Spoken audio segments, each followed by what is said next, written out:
Okay, so now we finish our RPMABC series with the C. And this is all G-rated stuff, very important stuff, key material. As a quick review, we've gone through the other parts of RPMABC where we used R for rate, P for P waves. Is there a P for every QRS, QRS for every P?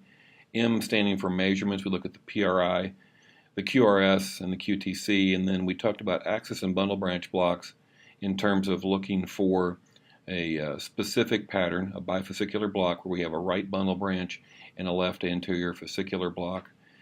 But now we're down to the part that everybody waits for and everybody wants to do, and nobody wants to pay attention to anything after they learn about the magical changes in ST and T waves.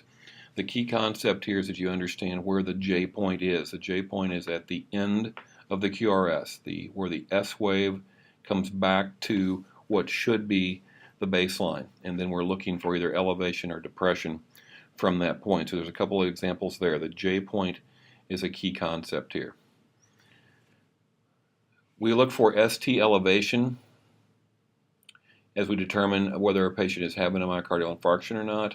And there's some discussion about elevation, injury, ischemia, and really for our program we just kind of like to put those together and not differentiate too much. For clarity's sake, and really in our situation in the field, we're just looking to identify a potential where there is an MI, and we're going to use ST elevation as our main hint there. Yes, we'll look for ST depression as well. That usually is a sign that we should look for elevation somewhere else.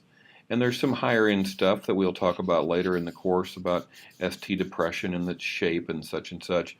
But really the G-rated bread and butter, gotta know stuff is you're looking for ST segment elevation off the baseline. And so one of the things is to determine, well, where should the baseline be? And the answer is that the TP segment should be the baseline. As I mentioned, we'll also look at ST depression and some various examples there. Not trying to get into anything specific on upsloping, downsloping, horizontal. We're talking about, is there depression or is there not depression? And again, the takeaway is if you see ST depression, that should be a signal for you to look for ST elevation somewhere else. This is reciprocal change. They're called reciprocal changes. There's also some stuff we can do on T-wave morphology, and not just what's shown here, but this is what's related to infarcts. We can talk about T-wave morphology in terms of potassium and some other things, but really what they're looking at here on the right-hand picture is the progression of T-wave changes and ST changes as the patient has an MI. As this goes through hours or days, there's a development of the Q wave. There's a certain shape and morphology of the T wave, and the ST comes up, and then the ST comes down, and the T wave flips. So just some general information that there's a lot to this, but what we need to know for the field is to identify that ST segments are either elevated or depressed, and T waves just don't look normal. They're flipped or incredibly peaked and tall. So that's our ST and T wave change discussion. Now, coupled with that is to talk about leads and walls. What camera views, what leads in a 12-lead EKG refer to a particular wall of the left or right ventricle. And so, in general, the standard 12 leads look at the left ventricle. There's not a camera angle on the right ventricle specifically. And the metaphor I'm using here is that it's like security cameras. Each lead is like a different camera view, and so you're getting a different angle on pretty much the same target.